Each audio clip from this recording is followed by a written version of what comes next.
வணக்கம் சுவாமி. எனக்கு கல்யாணம் ஆகி 3 வருஷம் ஆச்சு சுவாமி. புரிஞ்சு போச்சு. நான் எதுவுமே சொல்லலையே சுவாமி. கல்யாணம் ஆயிட்டுன்னு சொன்னதுக்கப்புறம் புரிஞ்சுக்கலன்னா அப்புறம் நான் என்ன சாமியாரு? தெய்வமே மேலே சொல்லு. என் பொண்டாட்டி என்கிட்ட சரியாகவே பேச மாட்டா சுவாமி. தம்பி, 1000ல் ஒருத்தனுக்கு தான் இப்படிலாம் அமையும். என்ன சாமி சொல்கிறீங்க?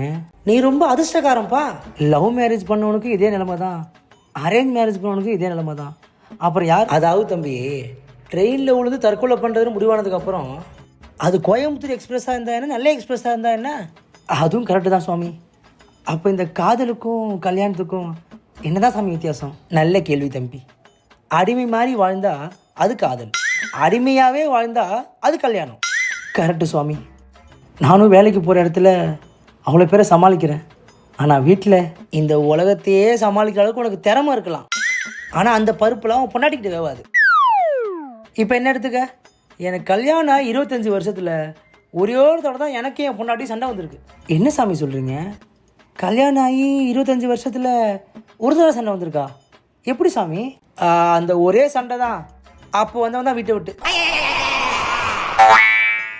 இப்போ பாரு, பொண்டாட்டி புள்ள சொந்தக்காரங்க இப்படி யார் தொல்லை இல்லாமல் நிம்மதியாக இருக்கேன்.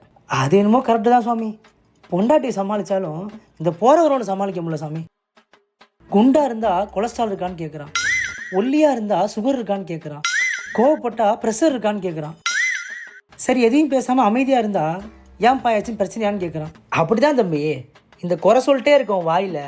சங்கர் சிமெண்ட்டை வச்சு அடைச்சாலும் சிமெண்ட்டு சரியில்லைன்னு குறை சொல்லணும் தவிர வாயை மூட மாட்டான். இவங்க மத்தியில் வாழ்க்கையை நம்பிக்கையோடு வாழ ஏதாவது வழி சொல்லுங்கள் சுவாமி. சொல்கிறேன். வாயில் என்னமோ ஒட்டியிருக்கே, வரப்போ என்ன சாப்பிட்டு வந்த?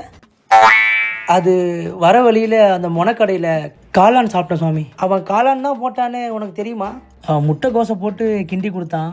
நானும் காளான் நம்பி சாப்பிட்டு வந்தேன் சுவாமி. அதே மாதிரி தான், குருட்டு நம்பிக்கையில் வாழ்ந்துட்டு போயிட்டே இருக்கணும். போ.